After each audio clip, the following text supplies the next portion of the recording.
Have you ever looked down at your lab report and felt that punch in the gut, the number that keeps rising beside the word creatinine? You tell yourself you've done everything right. Less salt, less meat, every pill on time. And still, the number climbs like a warning light on a dashboard you can't turn off. What if the real danger isn't what you stopped eating, but what you kept eating? Because while you've been blaming protein, sugar, and sodium, something far more ordinary has been silently flooding your kidneys with minerals they can no longer filter. Here's the shocking truth most doctors never mention. The rice you eat every morning, the one you thought was safe, maybe even healthy, could be accelerating kidney damage faster than any steak or soda ever could. It sounds unbelievable, but new research shows certain rice varieties carry phosphorus and potassium loads that push weakened kidneys toward failure in just a few short years. Yet 3 other types do the exact opposite. They relieve the pressure, lower inflammation, and can even help bring creatinine down naturally. I'm Dr. Mark Ellis, and in the next few minutes, I'm going to show you exactly which rice on your table is healing your kidneys and which one is quietly destroying them. But first, you need to understand why this problem hides in plain sight and why the next bowl of rice you choose could determine the future of your kidneys. So let's start with something almost no one expects: the plain white rice sitting quietly in your pantry. For decades, magazines and diet gurus have called it empty carbs. But when your kidneys are fighting to stay alive, that same simplicity becomes their greatest relief. I once treated a patient named Robert, a 62-year-old truck driver, who had switched to brown rice because every health blog told him to. Within months, his creatinine jumped from 1.8 to 2.6. He panicked, thinking the damage was irreversible. When we reviewed his diet, the truth stunned him. It wasn't meat or salt doing the harm. It was the mineral overload hiding inside his healthy grains. We replaced his brown rice with plain, long-grain white rice. 3 weeks later, his phosphorus levels had dropped by nearly 30%, and for the first time in a year, his ankles stopped swelling. Here's why that happens. White rice has something precious that brown rice doesn't absence. By polishing away the bran and germ, most of the phosphorus and potassium are removed. Each cooked cup contains only about 45 milligrams of phosphorus and 50 milligrams of potassium, levels your kidneys can filter without strain. Compare that with brown rice or wild rice, which can triple that mineral load in one sitting. The difference isn't just numbers, it's survival math. When the filtration units of your kidneys, the nephrons, are dying off, every unnecessary milligram becomes another grain of sand in a clogged filter. Reducing that load lets the remaining filters breathe again, and blood tests often prove it within weeks. And here's the part that always surprises people: even mainstream institutions like the Mayo Clinic and DaVita Kidney Care now list white rice as a cornerstone in renal protection diets. Because the goal isn't trendy nutrition, it's reducing biochemical pressure. Think of it like driving downhill with bad brakes. Every pound less on the pedal can save your life.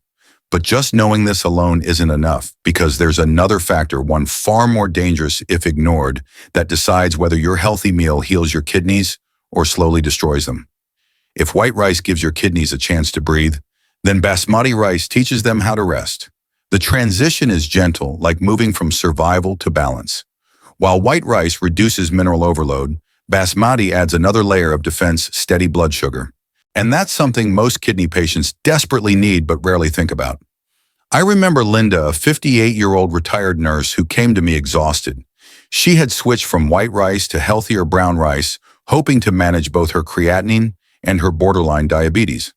Yet every morning her glucose spiked, and by afternoon she was dizzy and bloated. When we replaced her brown rice with Basmati, everything changed. Within a month, her fasting glucose stabilized, and her GFR, her kidney filtration rate, stopped declining for the first time in years. The secret wasn't magic, it was chemistry. Basmati rice has a lower glycemic index, usually between 50 and 58, compared to the 70s of regular white rice. That means it digests slower, releases glucose gradually, and prevents the sugar surges that inflame tiny blood vessels inside your kidneys. Each cooked cup carries about 50 milligrams of phosphorus and 60 of potassium, still well within safe limits. But beyond the numbers, Basmati contains something powerful called resistant starch. Your body digests it slowly, and your gut bacteria feast on it, producing short-chain fatty acids that lower inflammation throughout your body. Lower inflammation means less microscopic scarring in the kidneys, and less scarring means more filtering capacity preserved. Recent reviews in nephrology nutrition journals confirm what we now see in clinics. Patients who replace ordinary rice with basmati show steadier blood sugar patterns and slower decline in renal function over 12-month periods. The change seems small, but in kidney health, stability is victory. It's the difference between surviving another year and stepping closer to dialysis. So if you crave variety without risk, Basmati gives you both aroma and assurance. Look for brands like India Gate or Lundberg that avoid added sodium or artificial flavoring. Rinse thoroughly before cooking and keep the classic 2-to-1 water ratio. Let the grains cook slowly. Patience here is protection. But just knowing this alone isn't enough, because there's another kind of rice one that seems just as harmless, even fragrant, but its impact on your kidneys depends on something most people never measure: how much they serve themselves. And that's where things can quietly turn dangerous. If Basmati rice teaches your kidneys, calm Jasmine rice teaches you consistency, the kind that turns small choices into long-term protection. After all, a healthy habit means nothing if you can't stick to it. And most people quit kidney-safe diets not because they fail medically, but because they fail emotionally. Food becomes joyless, repetitive, and bland. That's where Jasmine rice quietly saves the day. Jasmine has a scent that can change the mood of a kitchen before it even hits your plate. It's light floral and comforting, the kind of aroma that makes people feel like they're not missing out on life while eating for their health. I once had a patient named Harold who was doing everything right. No processed food, low sodium, strict protein control, but he was miserable. Every meal felt like a punishment. Then we introduced Jasmine rice in controlled portions, and something amazing happened. He stopped craving fast food, his appetite returned, his blood pressure dropped slightly, and most importantly, he finally stuck to his renal meal plan for more than 6 months straight. Scientifically, Jasmine rice sits right beside white rice in safety. Each cooked cup contains roughly 44 milligrams of phosphorus and 48 milligrams of potassium, well below the stress threshold for damaged kidneys. It's slightly higher on the glycemic index, around 68 to 80, but that number only matters if portion control disappears. And that's the key. Success with Jasmine rice isn't about the grain, it's about the scoop. Studies in renal nutrition show that spreading carbohydrate intake evenly throughout the day, no more than 1/3 to half a cup per meal, prevents the blood sugar spikes that trigger vascular damage inside the kidneys. It also helps maintain stable phosphorus levels. When Jasmine rice is combined with low potassium vegetables like cucumber, green beans, cauliflower, or bell peppers, it becomes a complete, satisfying meal that supports both kidney and metabolic health. But the real value of Jasmine rice lies in sustainability. It gives you flavor, texture, and comfort without gambling your kidney function. It's the bridge between clinical safety and everyday pleasure, the balance most patients spend years searching for. Cook it slowly using the same 2-to-1 water ratio, skip the butter or coconut milk, and let the grains steam for a minute before serving. That soft, fragrant finish isn't just taste, it's therapy for your willpower. But just knowing this alone isn't enough, because while Jasmine, Basmati, and white rice can help your kidneys breathe easier, there are 3 other types hiding in plain sight, marketed as superfoods, that can silently destroy your filtration system one meal at a time. And that's where most people unknowingly cross the line from healing to harm. Here's where things start to get uncomfortable. Because the rice that millions of Americans were told to eat for better health is for kidney patients one of the fastest paths to decline.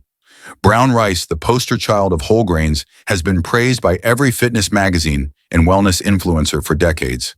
High fiber heart, healthy, full of nutrients, they say. And all of that is true if your kidneys are still working perfectly. But when those filters begin to fail, what's considered healthy for most becomes toxic for you. I'll never forget a patient named Margaret. She was in her early 70s, full of discipline and optimism. When her doctor told her to eat cleaner, she swapped out her white rice for brown, thinking she was doing everything right. Within 6 months, her phosphorus level had nearly doubled, and her GFR, the measure of how well her kidneys filter waste, dropped faster than we'd ever seen before. She looked at me and said, "How can healthy food make me sicker?" The answer was buried in the grain itself. That outer bran layer of brown rice, the part that gives it its nutty flavor, and darker color is loaded with minerals that a damaged kidney can't process. A single half cup of cooked brown rice contains about 81 milligrams of phosphorus, nearly double the load of white rice. And that's not all. That same layer also traps arsenic from the soil, a heavy metal that accumulates over time and contributes to vascular calcification hardening of your blood vessels, and ironically increases the risk of heart attacks and strokes. The National Kidney Foundation has long warned that excessive phosphorus doesn't just strain your kidneys, it actually pulls calcium out of your bones and deposits it into your arteries. The result, brittle bones and rigid blood vessels, a combination that speeds up aging from the inside out. It's cruelly ironic the very grain marketed as a longevity food can shorten the life of someone with compromised kidneys. And that's the trap so many fall into, following general health advice that was never meant for them. Because kidney nutrition isn't about more fiber or more minerals. It's about balance, about protecting what function remains, not overloading it in the name of wellness. If you're living with high creatinine or early-stage CKD, the solution isn't total fear, but awareness. It's learning how to adapt. For most, that means replacing brown rice with safer alternatives like white Basmati or Jasmine, rinsing well and controlling portions. Those simple changes can lower phosphorus intake by over 50% without cutting out rice altogether. But just knowing this alone isn't enough, because there's another rice, darker, earthier, often sold at premium prices, that's even more deceptive. It's praised as ancient and superior, yet it can flood your bloodstream with minerals your kidneys will never recover from. And that's where the real danger begins. If brown rice was a silent mistake, wild rice is an outright ambush. It wears the mask of a superfood, dark, exotic, nutrient-dense. But for anyone living with kidney problems, it's a ticking biochemical trap. Supermarkets and restaurants market it as a premium health grain, something that feels sophisticated and ancient. But what they never tell you is that this luxury rice can flood your bloodstream with minerals your kidneys can no longer control. A patient named Daniel once told me, "Dr. Ellis, I only eat the good stuff, wild rice, quinoa, organic everything." Yet when his creatinine spiked from 2.1 to 3.0 in just 2 months, he couldn't understand what went wrong. When we looked closer, it wasn't the protein or fat, it was the mineral surge from the so-called healthy rice he'd been eating daily.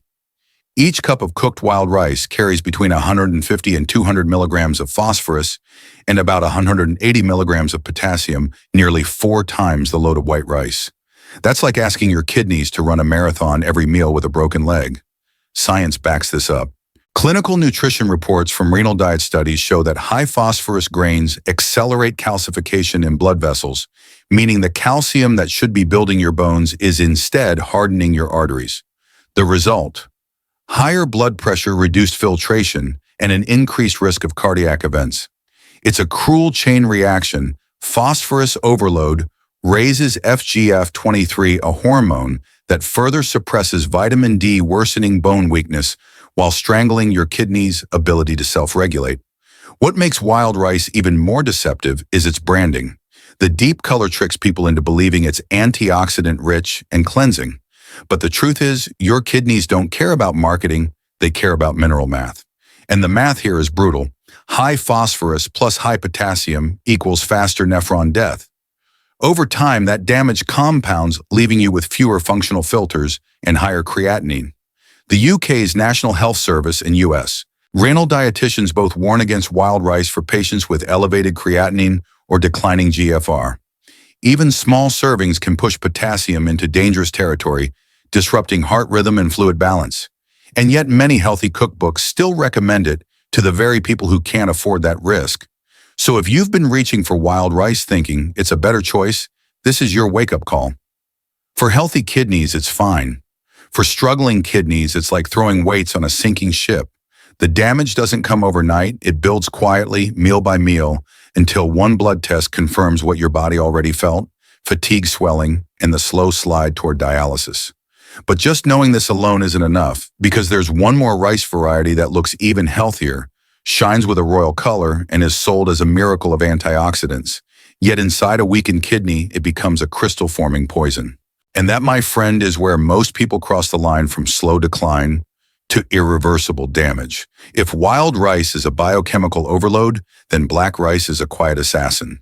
It looks majestic, deep purple, almost royal, the kind of food you'd expect to see on a glossy health magazine cover under the headline Superfood for Longevity.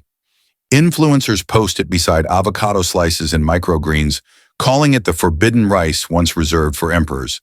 But what most people don't know is that this ancient grain carries a hidden threat that modern kidneys can't survive. I remember Patricia, a 55-year-old teacher who came to me proud of her clean eating habits. "I've replaced all my grains with black rice, Dr. Ellis," she said. "I even gave up pasta for this." Her blood test told a different story. Her creatinine had jumped from 1.9 to 2.7 in 8 weeks, and her calcium levels were off the charts. When we looked closer, the culprit wasn't her willpower. It was the oxalate crystals forming inside her kidneys. Here's the science: black rice contains high levels of oxalates, naturally occurring compounds found in many plant foods.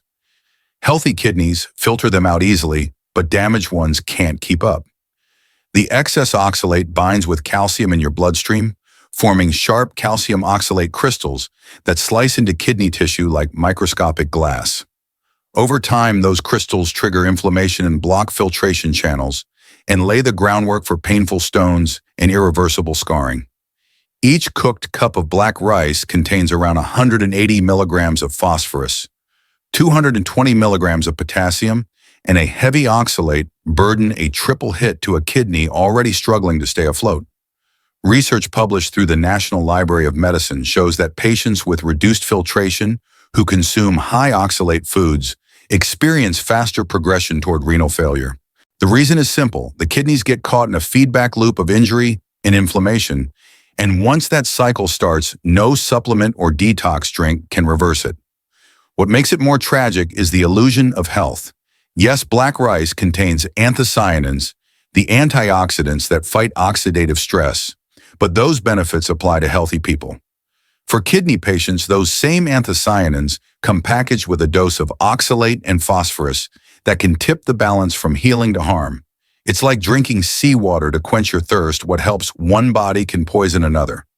So if your kidneys are weakened, this royal grain can quickly become your enemy.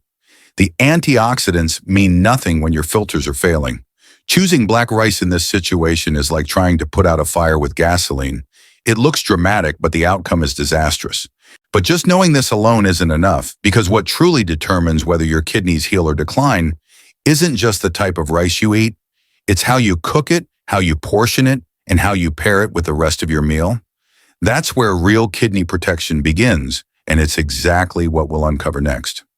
Now that you know which rice types heal and which silently destroy, here's where everything becomes real, because knowledge without action changes nothing. What decides whether your creatinine drops or keeps climbing isn't just what you eat. It's how you prepare it, how much you serve, and what you pair it with. Think of your kidneys like two overworked filters running 24 hours a day.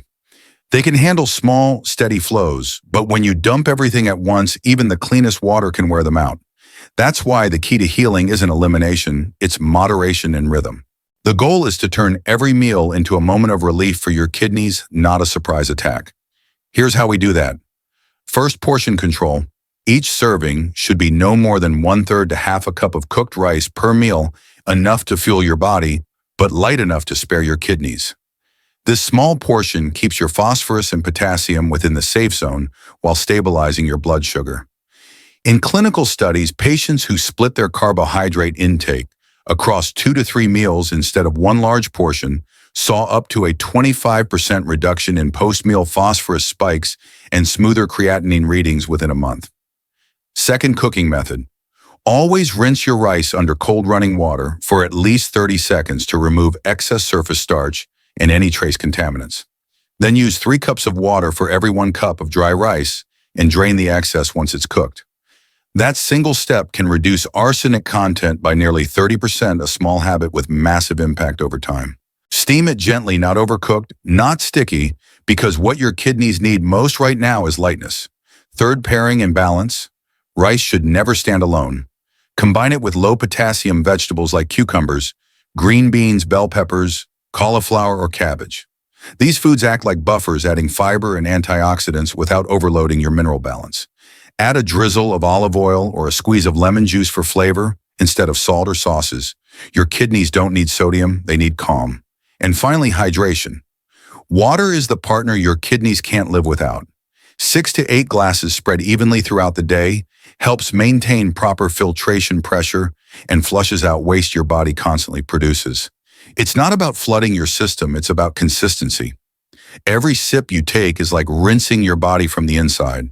I've seen countless patients from early-stage CKD to post-dialysis recovery regain energy and lower swelling simply by following these daily rituals. It's not dramatic, it's discipline. Because healing kidneys don't happen through restriction alone. They happen through rhythm care and repetition. But just knowing this alone isn't enough, because even the best habits lose power if you don't understand the bigger truth, the mindset that separates those who deteriorate from those who recover. And that truth is what we're about to uncover next. If you've made it this far, it means you care not just about your kidneys, but about your life. And that matters more than any number on a lab test. Remember, healing doesn't start with a miracle treatment or an expensive supplement. It starts with awareness. It starts right here with the small choices you make at every meal. You now know which rice protects your kidneys and which ones quietly tear them down. That knowledge is power, and what you do with it can change your entire future. So here's what I want you to do. Save this video right now. Don't lose it. You'll want to come back to these details when you plan your next meal. And if you haven't yet, subscribe to this channel and turn on notifications, because every week I share practical science-based ways to protect your kidneys, lower creatinine naturally, and restore your energy step by step. You deserve information that's clear, honest, and made to help you live longer, not just survive. And here's the most important thing I want you to remember. Your kidneys are not beyond saving. They respond to care, they respond to consistency, and they respond to hope. Every small change, one meal, one glass of water, one mindful choice becomes another chance for your body to heal itself. You're not broken, you're rebuilding. I'm Dr. Mark Ellis. Thank you for watching. Thank you for caring, and I'll see you in the next video. Until then, protect your kidneys, stay strong, and never forget, every choice you make can bring you one step closer to healing.